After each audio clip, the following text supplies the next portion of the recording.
Dear friends, welcome to this week's virtual drasha. This week we have the incredible prodigy Parshas Titzaveh, and the parsha continues along the dramatic journey of the Mishkan. This week with a specific focus on the big tikkun, the Kohanic vestments worn during temple service. And the Torah in Perek Chav Ches, chapter 28, Pasuk Lamed Daled 34, Lamed Hey 35, discusses an interesting detail regarding the clothing of the Kohen Gadol. The Torah says, Pamon Zav Rimon, Ashuli HaMe'il Saviv. On the Me'il, which essentially is like the external tunic of the Kohen Gadol, on the bottom, on the hem, there were a series of bells. Literally bells. Some of them were embroidered bells, and then there were some actual bells. And the Torah says, V'haya al Aaron l'shares. Aaron has to wear this tunic with the bells when he's serving in the Beis Hamikdash. V'nishma kolo b'vo el hakodesh lifnei Hashem u'v'tzeso. So that Aaron is heard when he comes into the Mishkan, when he leaves the Mishkan, v'lo yamos, and he will not die. Of course, pretty severe. The Torah telling us, in general, if a Kohen does any of the avodah without the requisite clothing, that's a significant infraction. But the Kohen Gadol also has to make sure that he has the bells, his me'il, this tunic, with the bells on the hem. And the obvious shaila is, what's the pshat with the bells? Why it was that necessary for the clothing of the Kohen Gadol? The Mefarshim give many different explanations, but the Ramban says something very beautiful. The Ramban says, as the Torah says, the point of the bells is, so to speak, to announce Aaron's arrival and departure into the Mishkan. Why do you have to do that? V'kanes lifnei Adonov ki'ilu b'rishos. Because it's as if Aaron is asking permission of HaKadosh Baruch Hu to enter into the Kodesh, to enter into the Holy, to enter into the Mishkan.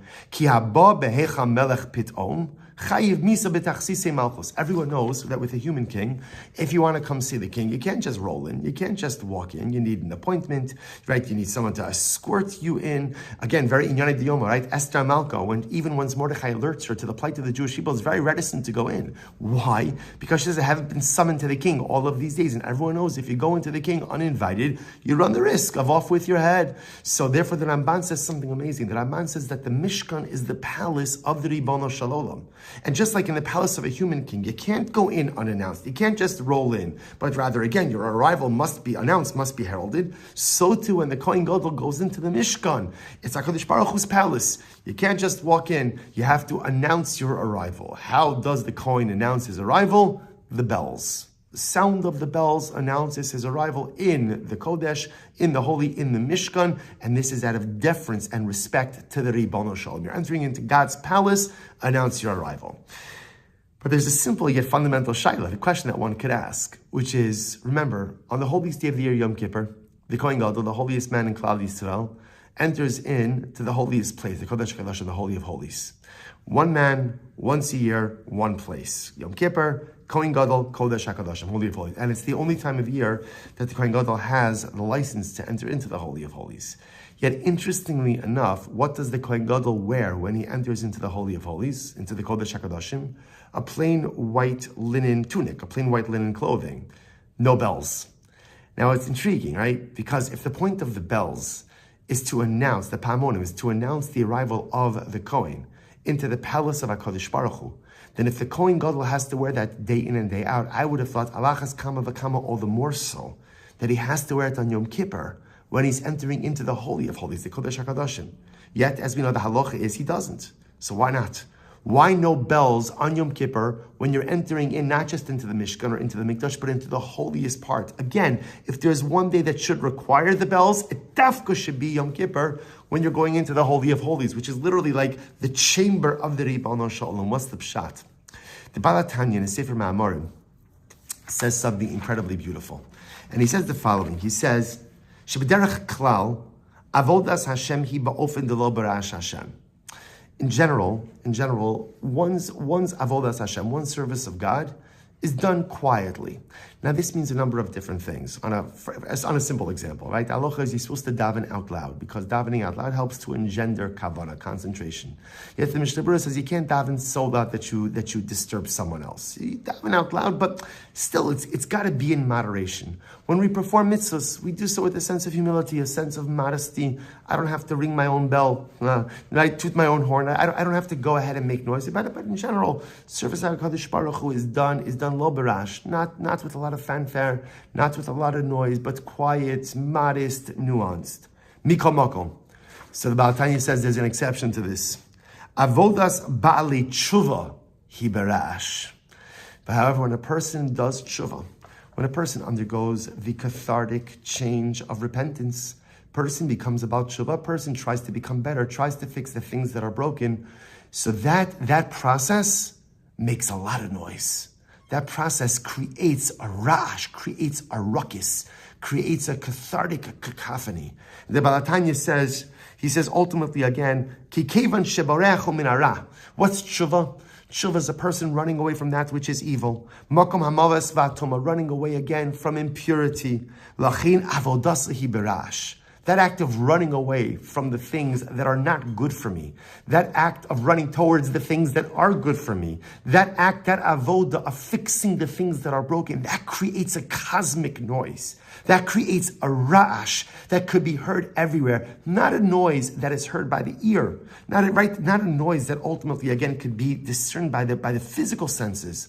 But a noise that is heard throughout the world, throughout the cosmos, the universe, and the celestial sphere. And the Baal HaTanya goes on, he says, Okidugmas haborech misakana. You know, if somebody's running away from danger, someone's running away from fire, someone's in a life-threatening situation, they're mamish running for their life. Generally, a person doesn't do that quietly. They're yelling, they're screaming, Shebarechu bezaka ubekol gadol. This is such an incredible idea. Baal HaTanya says that normally when we serve HaKadosh Baruch Hu, the idea is to do it quiet, lo berash, not with a lot of noise, not with a lot of fanfare. But when a person summons up the courage to become about tshuva, a person summons up the courage to effect comprehensive, cathartic change. A person summons up the strength to run from the things that are holding me back, to run towards the things that can help me self-actualize. A person finds the courage to fix that which is broken. That act of tshuva creates noise. It creates cosmic noise.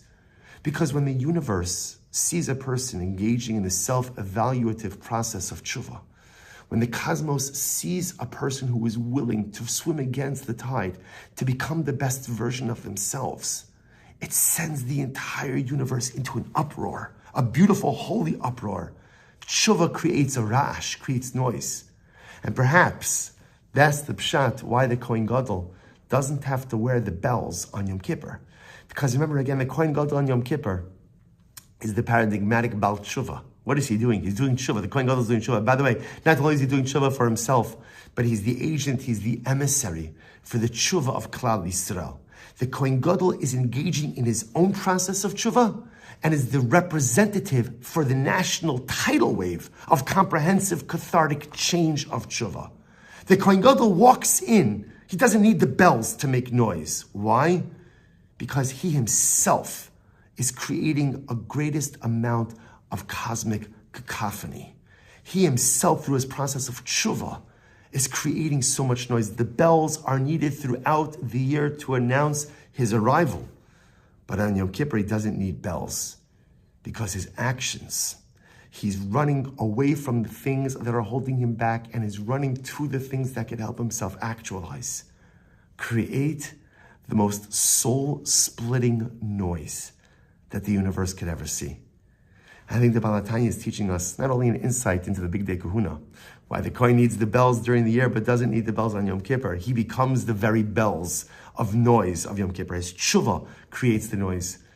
But I think the Baal HaTanya is teaching us a profound life lesson, that sometimes the greatest thing we can do in life is change. Change is the hardest thing, but change is also the most overwhelming, profound thing. When we identify the things that are holding us back, and we find the courage to run away from them, when we identify the goals, the dreams, the aspirations that we need to run to, and we start that journey, it creates a cosmic uproar. Because the nature of everything physical, the nature of everything material, is to remain at rest. That's the way matter works. And when a human being, when a Yid, when a Jew, chooses to shake off like that innate state of rest and chooses to do something different, the universe sees that. The universe is in awe. The celestial sphere is engulfed by this incredible rash, by this noise. Look at what this person is doing. Swimming against the stream, going against his or her nature, trying to become something better. the entire universe is in a beautiful, sweet, melodic cacophony of upheaval and change. You know, dear friends, this is not just an insight by the Big Day Kahuna, but in a couple of days from now, we're going to celebrate the Yom Tov of Purim. And how did Purim happen? Of course, Purim happened because the Kadosh Baruch Hu always pulls the strings from behind the curtain. Whether we could see him or not, he's always there orchestrating and choreographing everything. But if you think about it, the miracle of Purim happened because Esther decided to change herself. In the beginning of the story, she could be described as a meek maiden. And then she transforms herself into a powerful heroine lioness. The meek maiden into heroine lioness. How did that happen? Who did that? Esther did it. Esther did it. It's true, Mordechai goaded her a little bit. Mordechai tried to encourage her a little bit. But at the end of the day, she decided. Esther made a conscious decision. There's the person I am, and then there's the person I could become. And only I could activate that change. Only I could activate that switch. And she did. And because she did, we had the miraculous salvation of Purim. Because she did, you and I are here today. Because she did, the plan of national annihilation by Haman was foiled and undermined. Because she did, she produced a son who helped to rebuild the second Beis Hamikdash. That's the power of change. Change creates a cosmic cacophony that permeates every sector of this world and the celestial sphere.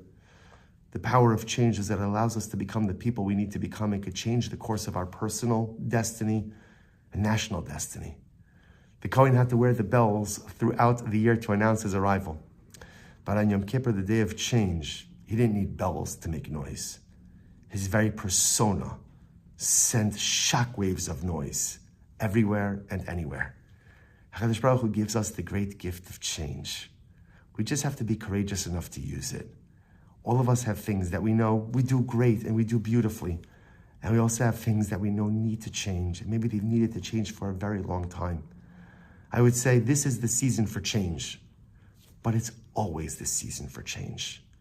We're going to celebrate a Yom Tov because one woman had the courage to change. She changed herself. She changed our people. She changed our destiny.